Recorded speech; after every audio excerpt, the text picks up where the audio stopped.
Hello, I'm Rudy Cox, and I am doing my curricular content competency mastery, and I'm going to do it in the form of a video. And the objectives covered in this assignment are, and throughout Module 2, are number 2, 4, and 5. And the number 2 is demonstrating competency of the selection, adaptation, and use of general and specialized curricula and evidence-based instructional strategies to improve programs, supports, and services at the classroom, school, community, and system levels for students with disabilities. And number 4, objective 4, is demonstrate competency of conducting, evaluating, and using many forms of inquiry and research to guide professional practice. And number 5 is demonstrate competency of providing leadership to formulate goals, set and meet high professional expectations, advocate for effective policies and evidence-based practices, and create positive and productive, safe, inclusive, culturally responsive learning environments so students with disabilities can become active and effective learners and develop emotional well-being, positive social interactions, and self-determination.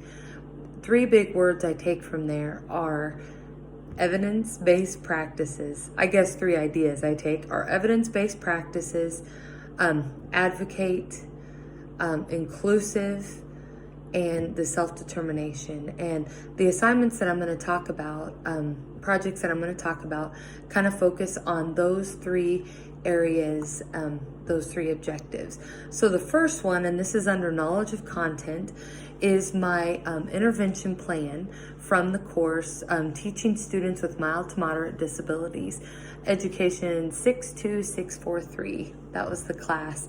And this was an awesome learning experience. It had me take a student who I already worked with, really dive into his data, dive into what he currently, his strengths, his weaknesses, and then also utilizing the instruction from that course, like in evidence-based practices, and all those different areas to see, to develop a six lesson intervention plan for him.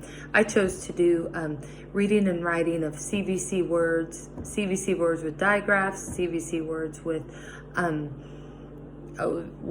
blends, because those were the things that he needed to be working on and that we've worked on throughout most of this year. But it was really nice to really pinpoint some areas of need that he demonstrated in those areas.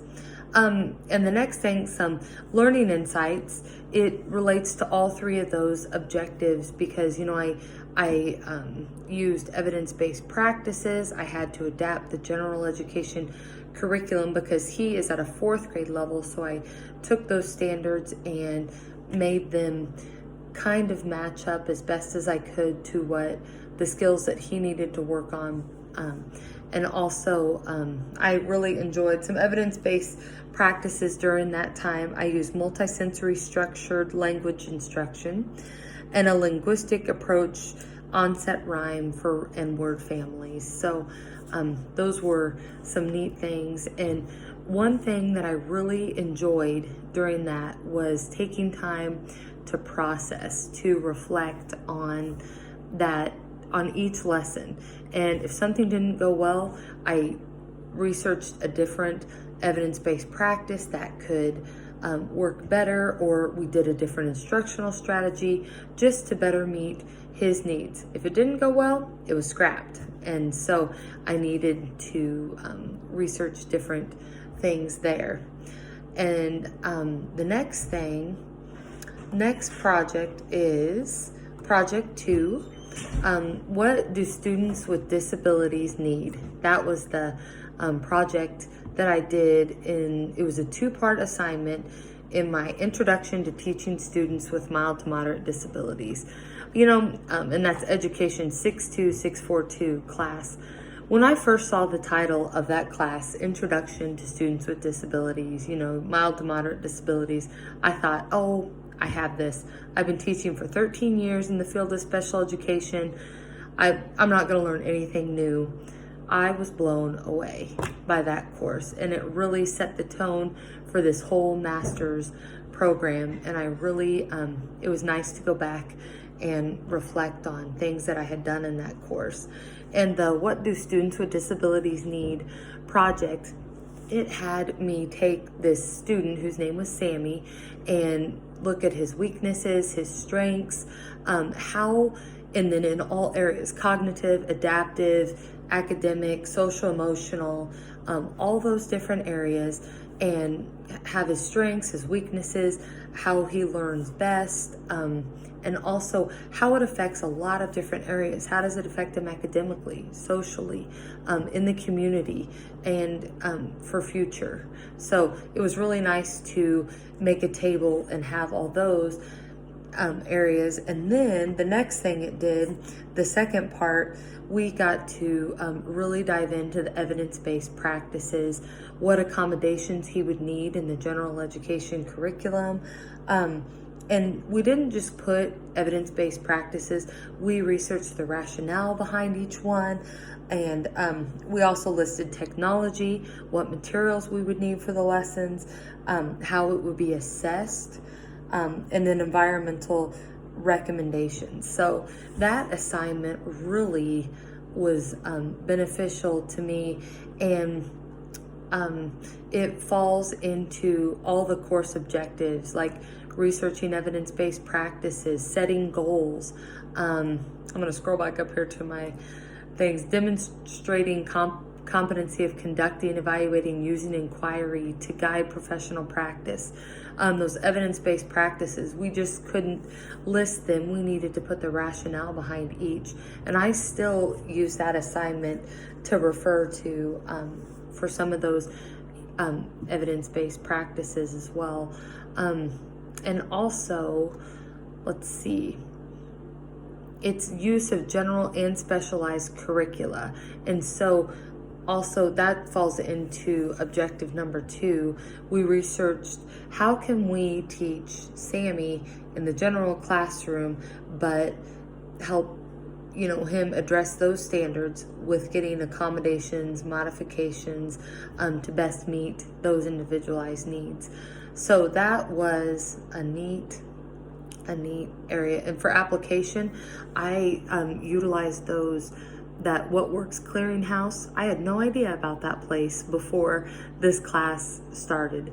And because in something from, let's see, an IRIS module about evidence-based practices, I have it down here, it says, educators often use the well-established and commonly used practices and strategies that they have seen others use, including their own teachers, never questioning whether these practices are supported by evidence.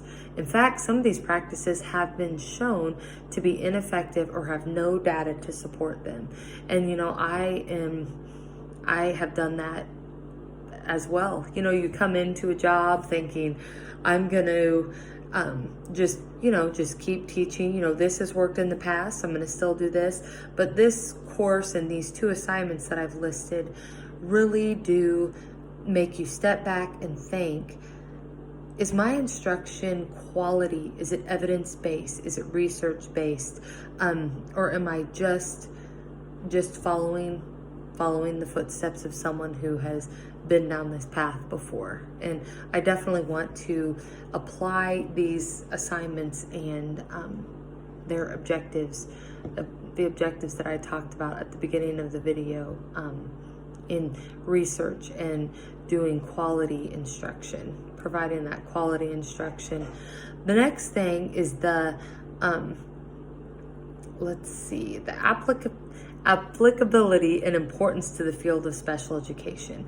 So today, a lot of students, nearly from the Missouri Department of Elementary and Secondary Education, it says nearly 90% of students in the state of Missouri with an IEP in reading or in math complete the state assessment on grade level standards.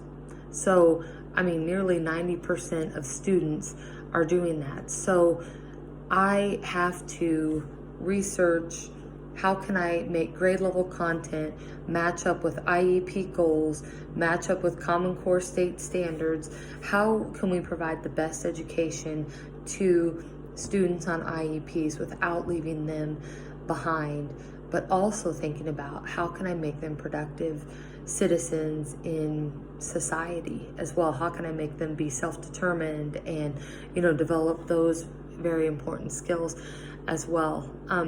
And so this is one of my main reasons that I like to have my students in the general classroom for some of the instruction, to be with their peers, to be with, the classroom teacher delivering that instruction, or myself in a co-teaching environment. I like to do that, and because they're going to be participating in those same assessments at the end of the school year. And then also some authors like McNulty said these the developers of those Common Core state standards, they know that supports need to be put in place, such as specific instructional strategies, the evidence-based instruction, accommodation and assistive technology to kind of level the playing field and help those students with disabilities access that curriculum. So this is very applicable. These two assignments are very applicable to the field of special education, and I think it's changing all the time, and there is becoming more inclusion each year that I'm in special education, and I'll be starting my 15th year this next fall.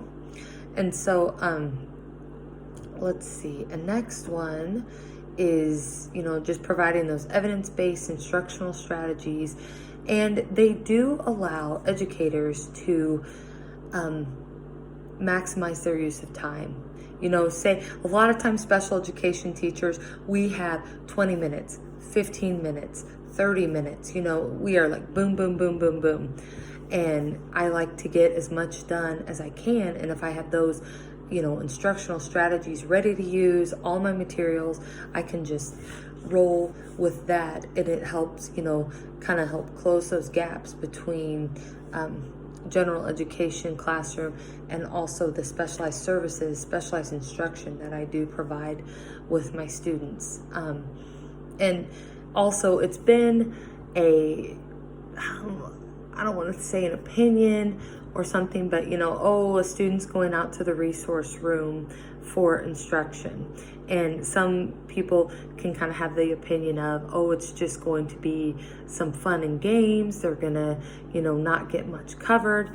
But I do like to focus on rigor out there in my room, and also those fast evidence-based practices. And even more so after taking these courses throughout the past year, I realize their importance.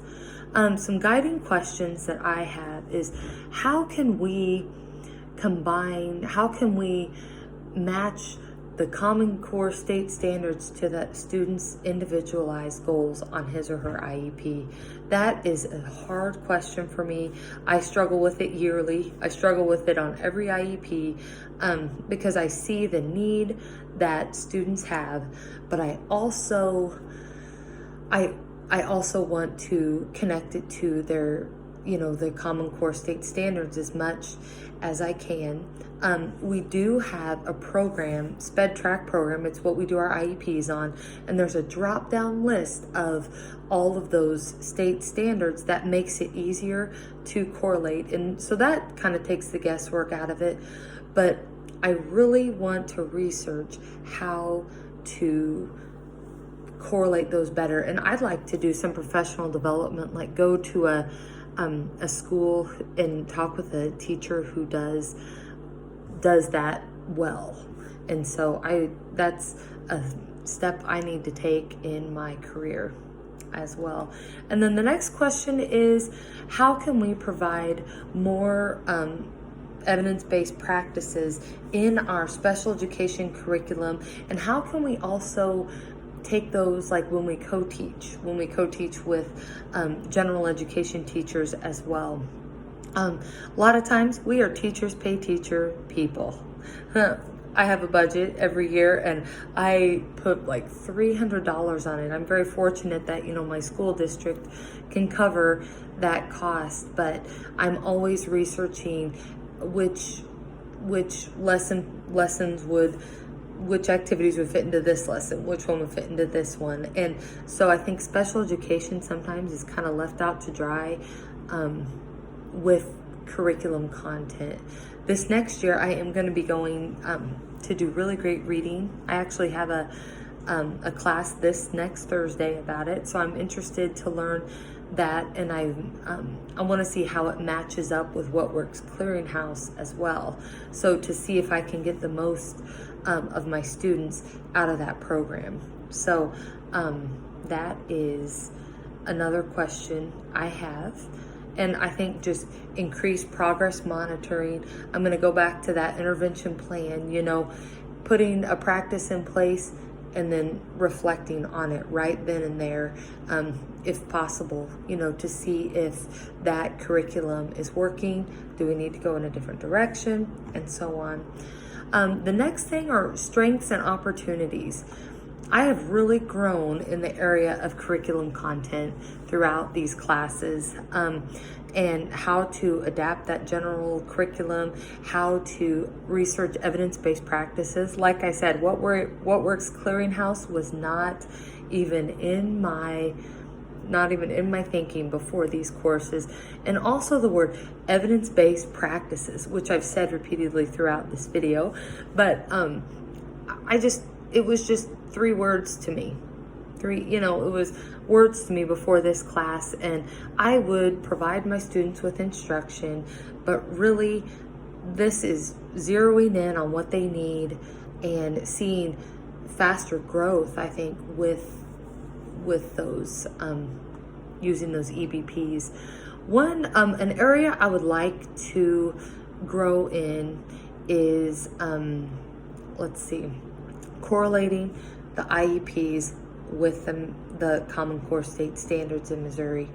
And like I said, I'd like to go observe somebody who does that. I'd like to attend more general classroom curriculum development meetings. I think, a lot of times we have DESE come in, or we have the people from Northwest.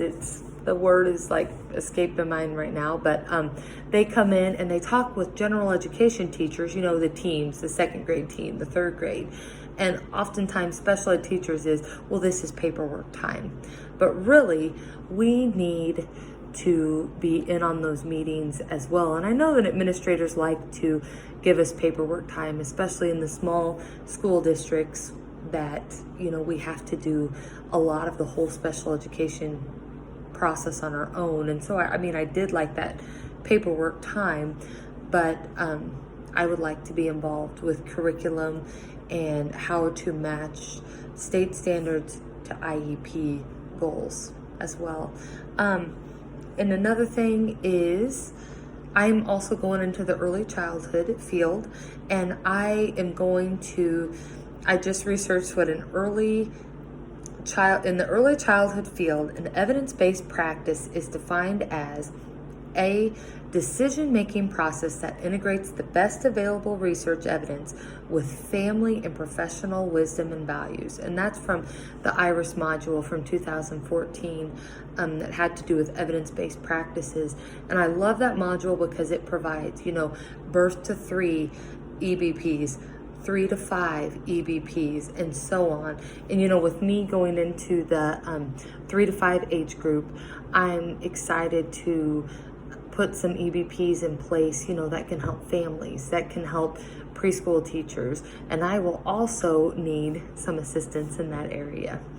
I think that is about it. That is a 20-minute video. I have loved reflecting on the curriculum content area, and I plan on using what I've learned throughout these courses since last March of 2019 in my position, my current position at Northeast Nottoway. And all right, that's all I have for today. Thanks.